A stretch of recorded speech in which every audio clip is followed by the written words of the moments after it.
Hello everyone, I am Shivraj Aditya and once again I welcome every one of you to my channel. So today is the part 3 of 7 shots and आज हम लोग 7 important questions solve करेंगे हर बार की तरह. I hope आप सबने पूरा strength लगा दिया होगा कि basics को कैसे strong किया जाए so that आप लोगों को questions का solutions और concept अच्छे से समझ में आ सके. So without any further delay, so let's jump into the first question आज के क्लास का. ओके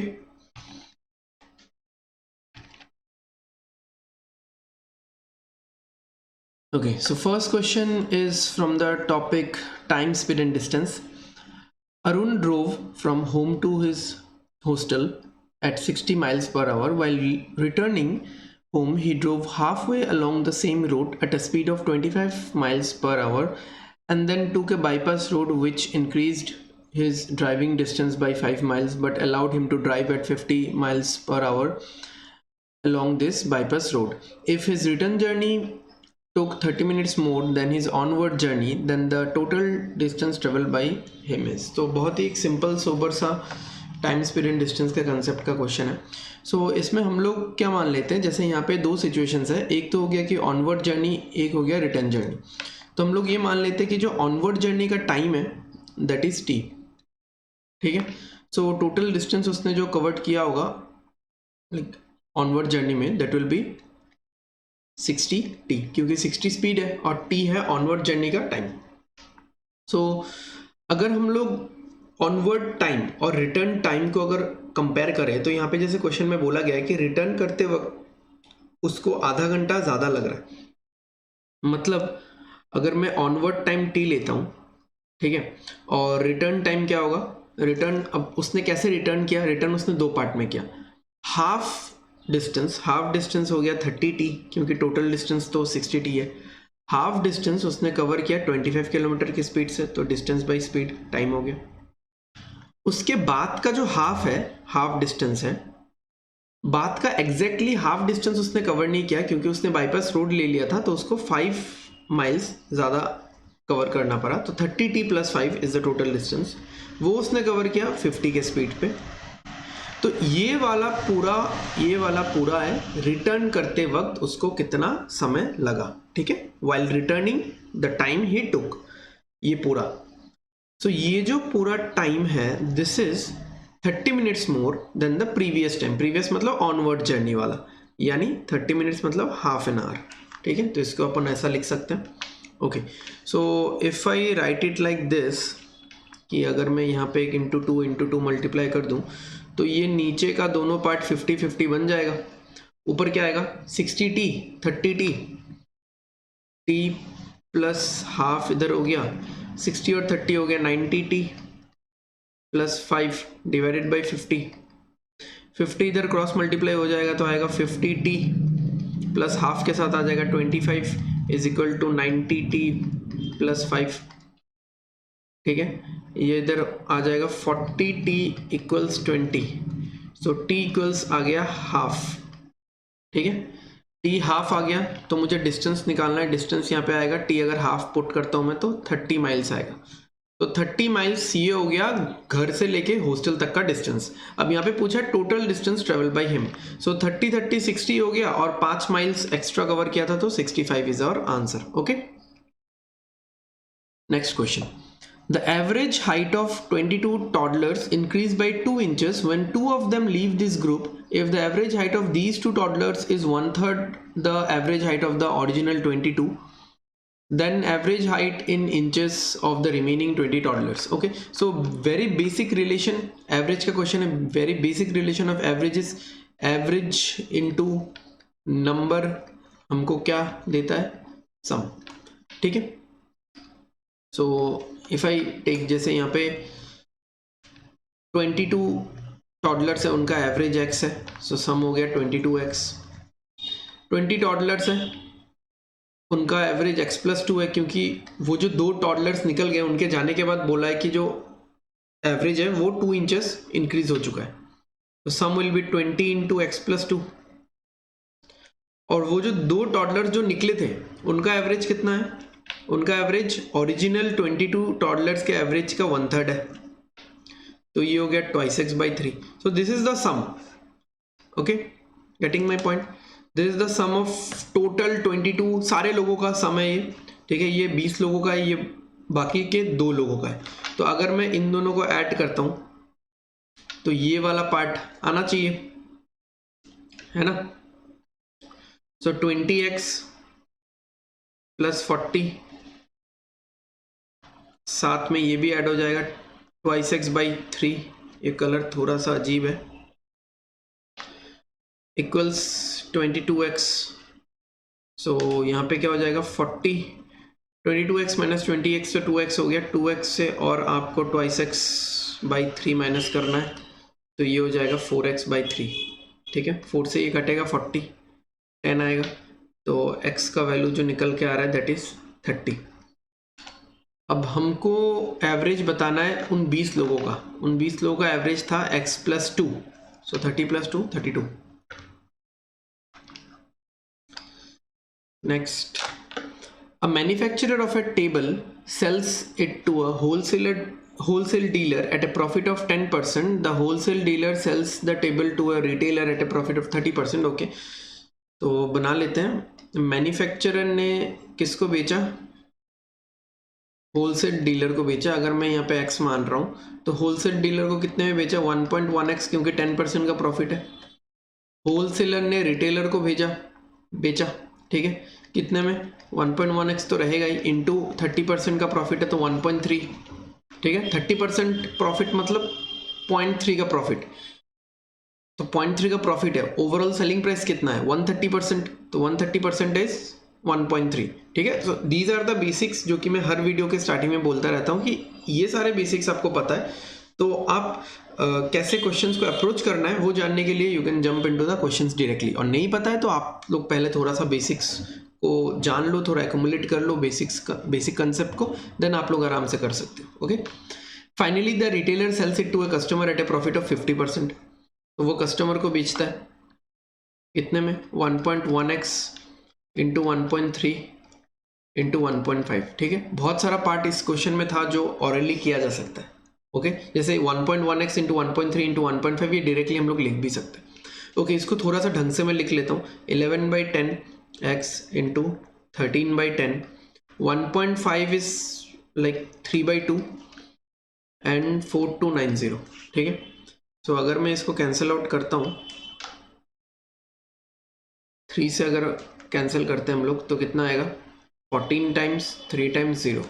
अब देखो 11 इंटू 13 कितना होता है? 143. तो पूरा 10 बार चला गया. x विल बी, एक 2 मल्टीप्लाई होगा और 3 0 साथ में. ठीक है, next simple question from percentage. Effective percentage method इसमें काम में आने वाला है. Okay, in a village the production of grains increased by 40% and the per capita production of food grains increased by 27% during a certain period. The percentage by which the population of the village increased. तो आप अगर देखो production किस पे depend करता है? Production is equal to number of people, कितने लोग हैं, इनटू पर कैपिटा. हर एक इंसान कितना खा रहा है या कितना कंज्यूम कर रहा है. कितने लोग हैं और हर एक इंसान कितना कंज्यूम कर रहा है, वही होगा प्रोडक्शन. ठीक है, सो प्रोडक्शन कितना, तो इसमें हम लोग ये वाला यूज कर सकते हैं, इफेक्टिव परसेंटेज. इफेक्टिव परसेंटेज क्या होता है? a plus b plus a b by 100. ठीक है, तो प्रोडक्शन कितना हुआ? 40.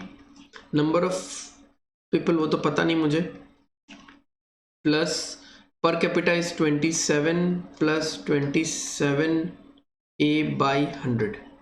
तो ये हो जाएगा 13 इधर आ जाएगा and then this will be 100. अगर मैं एलसीएम ले लूँ तो 127 a.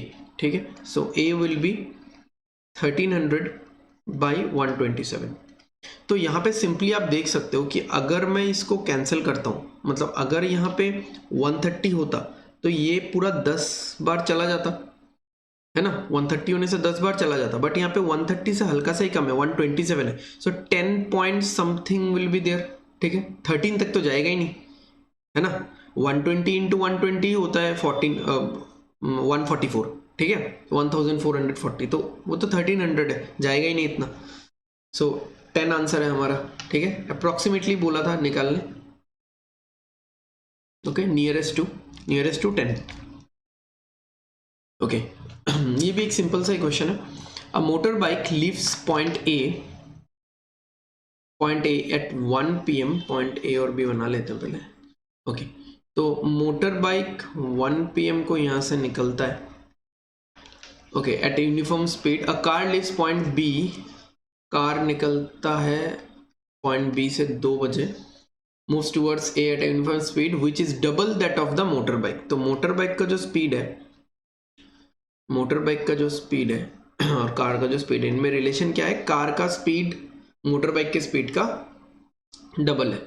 Okay, they meet at any point, कब? 3:40 PM को, जो कि कितना डिस्टेंस पे है? 168 किलोमीटर फ्रॉम पॉइंट ए। ठीक है, what is the distance in kilometre between A and B? तो आप सिंपली देखो कि मीटिंग जब तक हो रहा है, ठीक है, जब मीटिंग हुआ तब तक मोटर बाइक ने कितना डिस्टेंस ट्रेवल कर लिया? स्पीड तो x है, इनटू टाइम कितना है? 1 बजे शुरू किया था, 3:40 हो गया, तो 1 से 3 तो 2 घंटा हो गया। 40 मतलब कितना होता है? 2/3 आवर्स। कैंसिल करोगे तो सो 1 से लेके 3:40 तक इज 2 घंटा 2/3 आवर्स, तो 2/3 इज 8/3। ठीक है, और कार ने कितना ट्रेवल कर लिया? स्पीड 2x है, तो 2 से लेके 3:40 तक, यानी 1 घंटा तो हो गया, 2 से 3 और 40 मिनट 2/3, तो 1/2/3 मतलब 5/3। तो अगर मैं इन दोनों डिस्टेंस का रेशियो देखूं, तो क्या आएगा? x 3, ठीक है, 4, तो 4:5 का रेशियो है। वैसे 8:10 का भी रेशियो सही बैठता, तो 4 का मतलब क्या है आप देख लो, 168 मतलब इंटू 42, तो इसको भी इंटू 42 करो आप, क्या आएगा? 210 आएगा। तो टोटल डिस्टेंस कितना हो गया? 210 प्लस 168, ठीक है, 378। Next, consider 3 mixtures, the first having water and liquid A in the ratio 1:2, the second having water and liquid B in the ratio 1:3, and the third having water and liquid C in the ratio 1:4. These 3 mixtures of A, B and C respectively are further mixed in the proportion 4:3:2. तो हम मान सकते हैं 4x 3x 2x। Okay, अब result, then the resulting mixture has, यहाँ पे बहुत सारा ऑप्शन दे दिया। अगर एक पर्टिकुलर चीज के बारे में पूछता तो वही निकाल देते, तो थोड़ा सा आपको सोचना पड़ेगा। जैसे लिक्विड ए कितना होगा इस पूरे मिक्सचर में, तो फर्स्ट मिक्सचर में ही तो लिक्विड है ए है ना, तो फर्स्ट मिक्सचर से हमने 4x यूनिट लिया है, जिसमें लिक्विड ए है 2/3, यानी 3 भाग का 2 भाग है, 1:2 के रेशियो में है वाटर और लिक्विड है, तो 2 भाग है कितने में से? 3 भाग में से, तो basically 8x/3। Similarly liquid B कितना है? 3x यूनिट में से 3/4, सो 9x/4। और लिक्विड सी कितना है? लिक्विड सी है 2x यूनिट में से 4/5, सो 8x/5। तो अगर यहां से मुझे पता करना है, तो जैसे वाटर के साथ भी कुछ बोला गया, तो वाटर कितना है? देखो टोटल तो 9x है, ये टोटल 9x में से सारे लिक्विड अगर मैं माइनस कर दूं तो वाटर आ जाएगा। सो थोड़ा सा मैं अंदाजा कर रहा हूं, ठीक है, यहाँ पे तो एक्चुअल वैल्यू भी आप निकाल के लिख सकते हो, बट मैं यहाँ पे थोड़ा अंदाजे से बता रहा हूँ। जैसे this will be something like 2.66 या 2.6, this will be something like 2.25, not something exactly, ये होगा 1.6 सॉर्ट ऑफ, ठीक है, ऐसा कुछ होगा ये, ठीक है। तो अभी अगर हम लोग देखते हैं यहाँ पे टोटल अगर करते हैं, जैसे 2.6 हो गया, 2.25 हो गया, तो 4.85 हो गया, 4.85 के साथ यहाँ पे 1.6 हो गया, तो 6 ही पकड़ लो, तो 4.85 और 1.6, तो 5 और 1.6 कितना होता है 6.6, तो 6.45, ठीक है। तो 6.45 approximately is the sum total of liquid A B C in the resulting mixture. तो बचेगा कितना, इट विल बी अराउंड 2.55, ठीक है, ऐसा ही कुछ होगा अप्रोक्सीमेटली। तो यहां पे अंदाजा आप कर लो, जैसे the amount of water, the same amount of water and liquid B, नहीं हो सकता, कभी भी नहीं हो सकता। The same amount of liquid B and C, ये तो हो ही नहीं सकता। More water than liquid B, more water than liquid B, हाँ सही है, ठीक है। More water than liquid A, नहीं, ये नहीं हो सकता, ठीक है। तो option C is the answer. सो ऐसा नहीं कि आप अप्रोक्सीमेशन से कर नहीं सकते, आप अगर ओरिजिनली भी निकालते तो ऑलमोस्ट उतना ही निकलता। तो आपको क्या करना पड़ता, 8x plus 9, 8x/3 plus 9x/4 plus 8x/5, इन सब तीनों को ऐड करना पड़ता, फिर 9x से डिवाइड करके आपको देखना पड़ता, तो 229/60 ये आता, ठीक है।